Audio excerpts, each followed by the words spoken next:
Between June of 1996 and April of 1997, Jamal al-Fadl, an al-Qaeda operative from al-Qaeda's first meeting in the late 1980s until 1995, tells the United States everything he knows about al-Qaeda.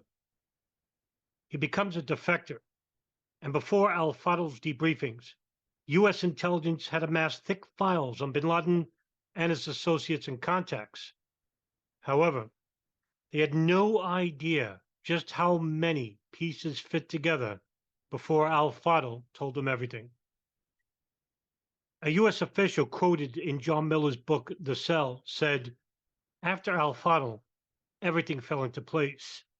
We just had no idea how the inner workings of al-Qaeda came to be."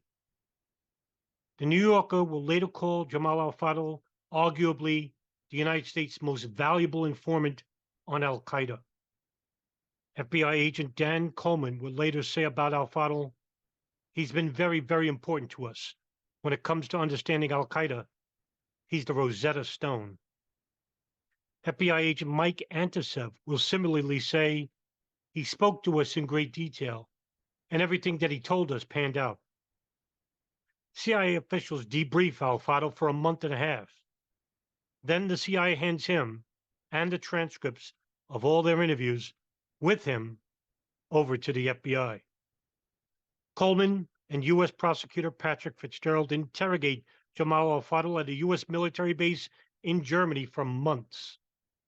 Roughly between November of 1996 and April of 1997, al-Fadl tells the FBI about, quote, the historical background of al-Qaeda. Al-Fadl was one of al-Qaeda's founding members.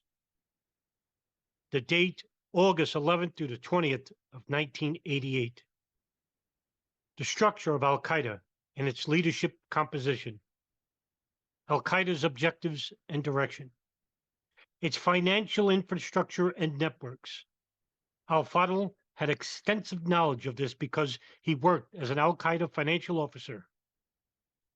Its connections and collaboration with other terrorist groups and supporters. Its activities against U.S. soldiers in Somalia. Its activities in Bosnia. Al-Fadl was sent there on several missions from 1992 to 1993. The Al-Kifa Refugee Center, al-Qaeda's most important charity front in the United States, as al-Fadl worked there in the 1980s.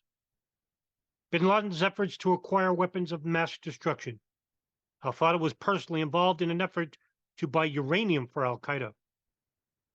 And Bin Laden's plans to attack either inside the United States or U.S. embassies. Al-Fadl continues to help U.S. intelligence until the current day. For instance, in 2000, he will help U.S. officials capture his brother-in-law, Mohammed Suleiman al-Naif, who is said to be close to Dr. Ayman al-Zawahiri. Al-Naif will eventually be sentenced to 10 years in prison in the United States. Al-Fadl will have no knowledge of the 9/11 plot, but he continues to identify captured al-Qaeda operatives after 9/11. Interestingly, al-Fadl, a Sudanese citizen, will later claim that he worked with the Sudanese intelligence agency with the direct approval of Osama bin Laden.